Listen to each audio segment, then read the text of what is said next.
Hi, this is Ken and Michelle Bass. And you're listening to the Resilient Parenting Podcast.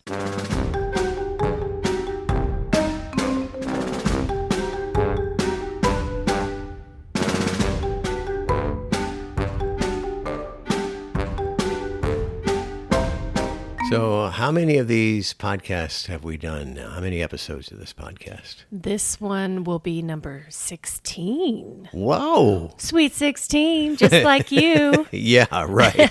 Well, at least the sweet part. Oh, okay. We're done. Thank you very much. Join us again next time. No, we are talking about something very important coming up here in just a few minutes, and I'm not quite sure how to transition into that subject. Oh, goodness. Well, maybe we should start by transitioning into talking about what our listeners can do. Oh, okay. I mean, like contacting us or giving us a review or... Right. So we are basically, I think, on all the major streaming services. So if you can take the time to give us some stars and a review, that would be amazing, because the more that we have that kind of interaction with our listeners, the more that other folks will be able to access our And you can share podcast. it too, right? Oh, absolutely. I think that would be another great way. And also join us on Facebook. It's the Resilient Parenting Podcast Facebook page, and we share a lot of information there, including the show notes. So it's always there. And we just really want it to be more of a community. And so if we could get more people in that community, that would be great. Comments are totally welcome. Sure. Even the snide ones. Send those to Ken. Oh. He's used to it. Okay. That was a good transition. Well, thank you. We're going to transition. It's hard to say. We're going to smoothly transition into something else here in just a moment. I can't wait.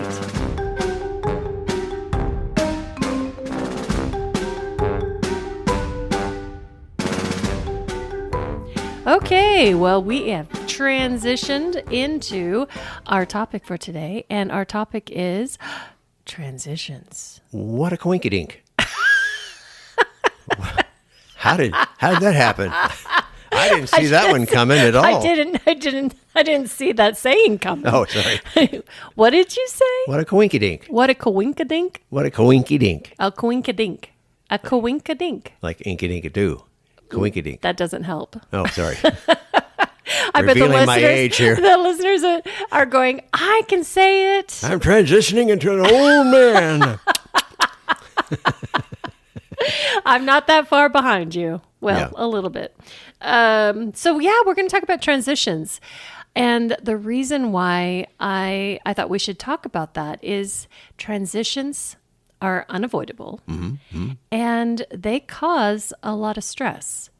And it's really hard for children, all children, with transitions. It's hard for us with transitions. Maybe you should explain what transitions actually are. Okay, we'll get to that. Oh, we will? Well, Okay. Yeah, we'll get to that. I'll have to wait. Okay. We'll transition to that. So Okay. That, Okay, so I see. Okay. A transition would be, for instance, we'll use a youth, going from home to school. Right. They're transitioning from being at home to school. Another transition could be playing and hanging out with the family, and then having to transition to slowing down and getting ready for bed. That would be another transition. So a transition basically is like a move from place to place, okay? A change of activity, even switching caregivers. So when I was in school, we would have someone who would babysit sometimes. And so just having that change of having a babysitter versus me. Oh, yeah. That is another transition. So we are the same for us. So any change causes stress. Yeah. And so when you think of transitions, think of change. It's a change in environment, a change in activity, a change in the person. And even for us, I was thinking about it when I was preparing for this.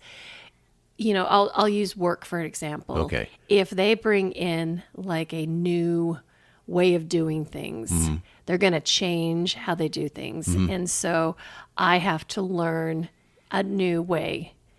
I I don't care who you are, there's some stress that goes with that. Even if it's not going to harm you or it's not a bad change, any change causes stress. For some folks, more difficult than others. I mean, change has always been difficult for me because I get into my routines, my patterns, my You get ways of doing things. so set in your ways. I can get so set in my ways. So does our dog. Well, I didn't mean to compare you to our dog, but you just reminded me. That was Okay, rough. yeah.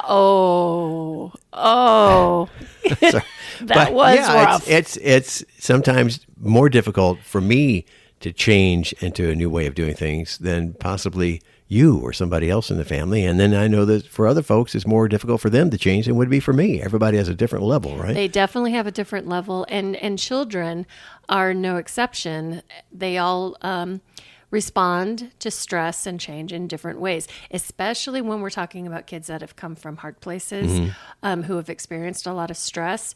Their ability to adapt and adjust is going to be a little different. And so there are things that we can do to help them through those transitions. And that's what we're going to talk about. First, understanding what a transition is, and then understanding why it's important for us to really be mindful about it.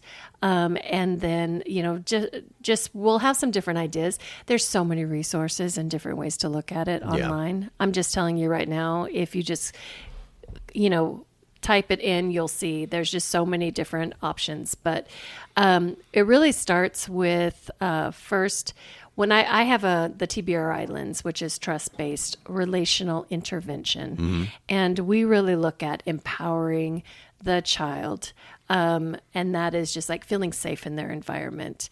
And it starts, with lots of different things, but one of them is really focusing on transitions. And the way that we do that is really proactively. So knowing, and I encourage everyone to think about what activities or what changes are difficult. A lot of folks will say bedtime. That's a difficult time. Who wants to go to bed when you're having fun? Well, just wait until you're my age, and then it's like, can I please go to bed now? I get to go to bed and It's read. only 7. Damn it. But that's a difficult time. Another really difficult time I have heard a lot is transitioning to take a bath or a shower. And so that's another area. So we're not going to necessarily pick one particular transition. You can use these for any transitions. And some of the information I got online, and I will add this to the show notes. It's from Cindy Lee, who is amazing. I've actually done a couple of trainings through her, and she is a TBRI practitioner as well. And she has it set up in 4 steps. And so I want to share this, and I'm going to have the video in the show notes. But she says the first thing is to get their attention. How many times have we said something? How many times have I said something to you? And What?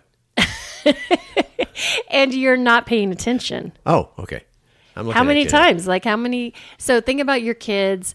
Maybe they're watching TV. Maybe they're playing a video game. And you start talking to them about dinner coming up, and they're not listening to you. They're not in that part of their brain. No, they're hearing you possibly, but not listening. That's true. Yeah. And I'm guilty of that myself. So you admit you hear me, Yeah. but you're not listening to me. Sometimes. Wait. Is that what you said? I just wanted it for the record. Is that what you heard? That's what I heard. So I think that's what everyone heard. Because sometimes when you're really busy, somewhere it's going somewhere, but it's not actually landing. Yeah. Because you're in a different part of your brain. Yeah. Sometimes when we're playing video games, we're disassociating. We're just in the moment. And so the outside world is not even up what we're focused on. Right. We're in our own little world. Yeah. I got you. And then a minute later, what'd you say? Oh my goodness, that's exactly how it happens. I'm just kidding. I'm just kidding. Okay, so get the attention. Hey, Ken, What? I'm going to make Am eye I supposed to contact play with along you. now? Okay. I'm going to make eye contact, especially with younger kids, really like down at their level, eye contact if possible, hold their hands, just so that you know that you have their attention. Yeah. Hey, sweetie, we're going to have dinner in 5 minutes. Okay. Okay. So you go ahead and you finish your game. Okay. And then we'll get going. Okay. Okay. Okay. So then you at least got their attention. Mention is the next one that Cindy Lee talks about. And it really is just setting them up for like, this is what's going to happen. And a lot of times knowing what's going to happen can help with stress and with the unknown. I know that I am like this when we're going to go someplace new. Mm-hmm. I want to know where we're going, how they're dressing, when does it end, all the different things, where are we parking? Mm-hmm. And it's more about the unknown that can cause stress than anything else. If it's someplace we've already been, I'm not like that. Right. So it's really the same thing. So this is why we never go anywhere new. It's too much work. Yeah.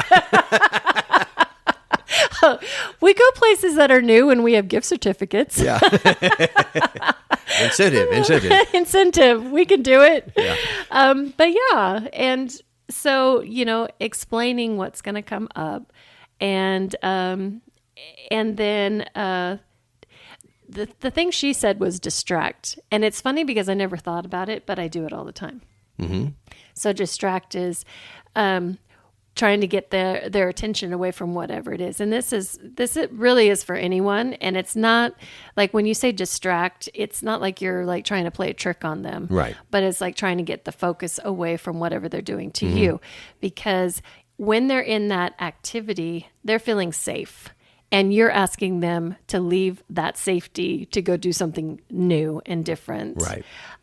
Even if it's something they've done before, there is a bit of like, oh, I have to like change from here. I'm comfortable. I'm on the couch. I have, everything set. And now you're asking me to go do something else. So distract them, focus on them, use that playful engagement. And this is when some of the transition rituals could really come in handy too. And we'll talk more in detail about that. Yeah. And then the act, you stay with them until they go to like have dinner, get them involved to like set the plates and the silverware or whatever it is.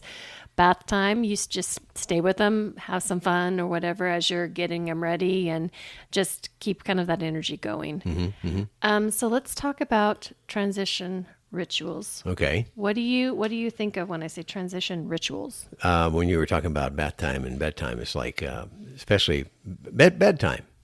Like, okay, we're going to be reading a story after you get in your jammies, after you take your bath. Mm-hmm. And that's the ritual of reading a story before the kids go to bed. Exactly. Yeah. So, and it really comes down to consistency. Mm-hmm. So if you do that hopefully every night, but if some things happen, right? Things happen, but you try to have that consistency with that transition rituals, they will know what to expect and it will help them feel safe. Right. So let me explain one concept. Okay. There's safety. So I'm sure there's a lot of, parents who are listening going, well, my kid's safe. Yes, they may be physically and emotionally safe. Like nothing's going to come and get them or hurt them. But there's a difference between safe and felt safe, felt safety. Yeah. So I could be in my the conference room and then something is said that's like a change and I can start to feel in my body that I'm starting to get anxious. I'm not feeling safe in that moment. Mm-hmm. I'm safe, but my felt safety is like, and it's that response, that stress response to new information, which can be stressful. So we just really are trying to set up, especially around those transitions that are difficult, some consistency, something they can look forward to, something they know they can count on. And not only will it help with that felt safety, but also that connection. Right. So another big transition would be hellos and goodbyes. Yeah. And I know that you have a transition with our youngest. And I actually have on my notes, shave and a haircut, 2 bits. Oh. Yes. With Can our you explain 16-year-old. that? Yes. Our 16-year-old started this a couple of years ago when hugging goodnight.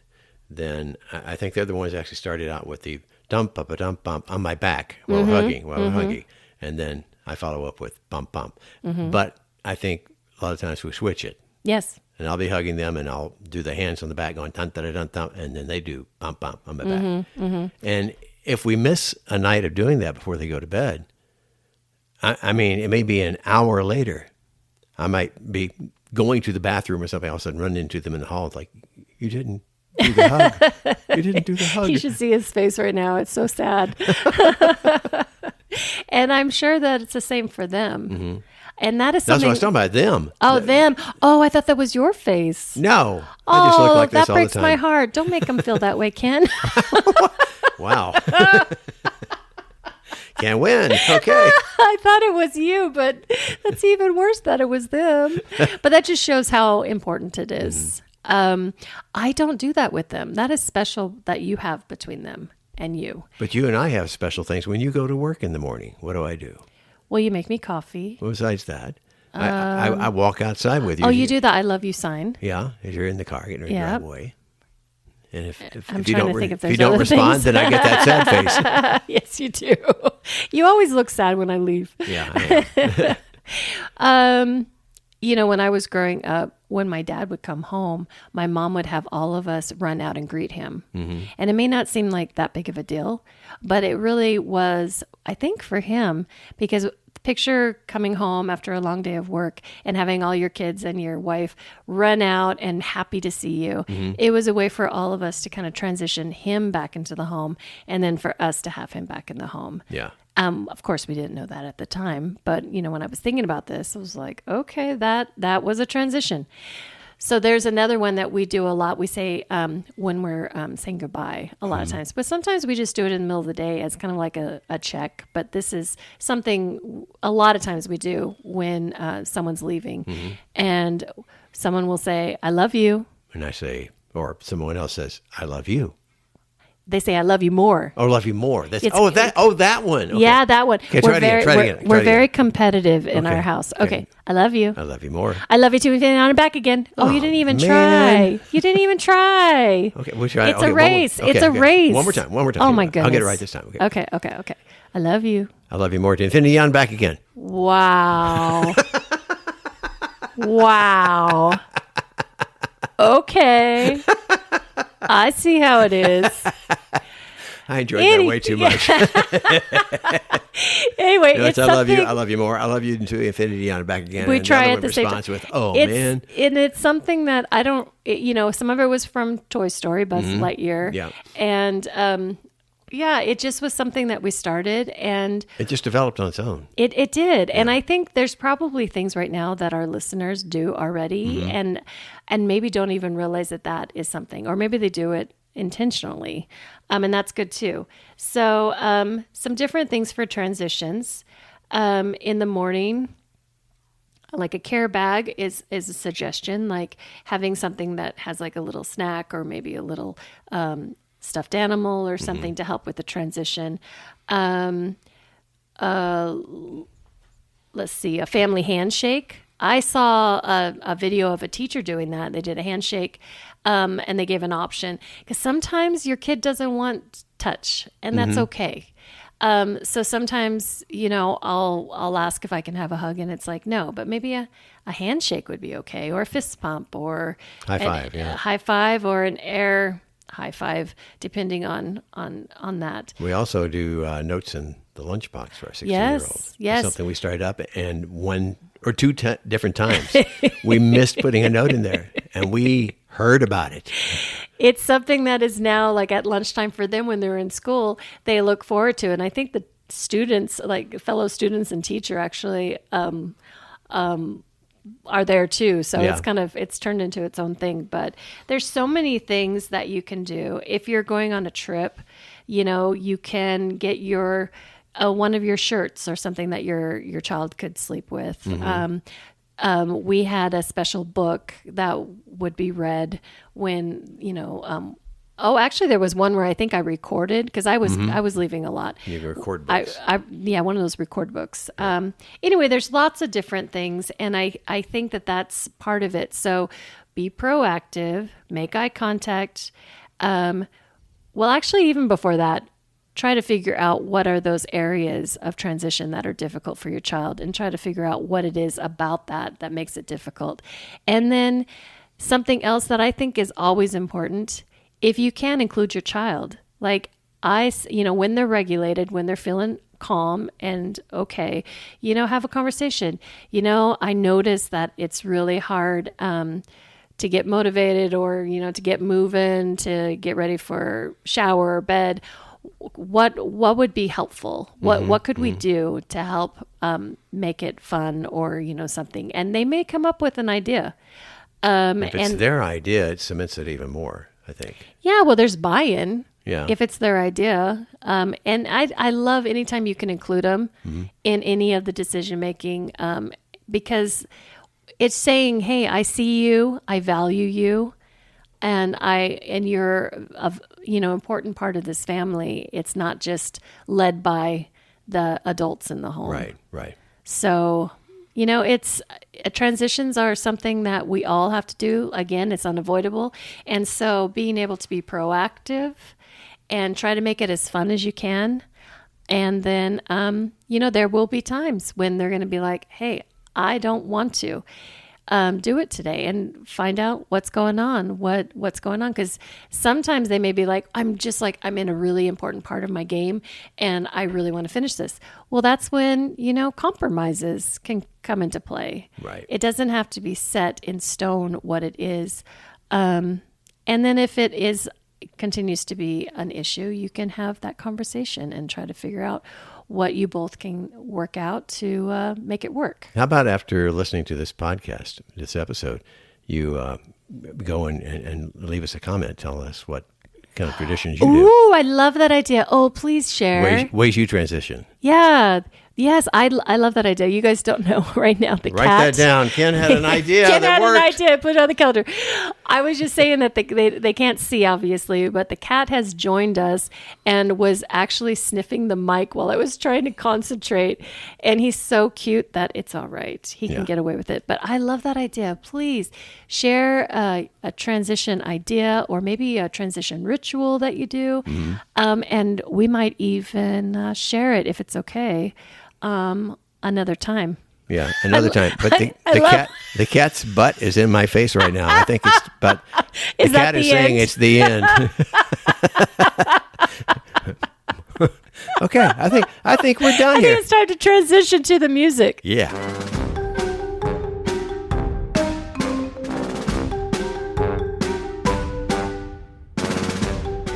This podcast is brought to you by the Idaho Children's Trust Fund.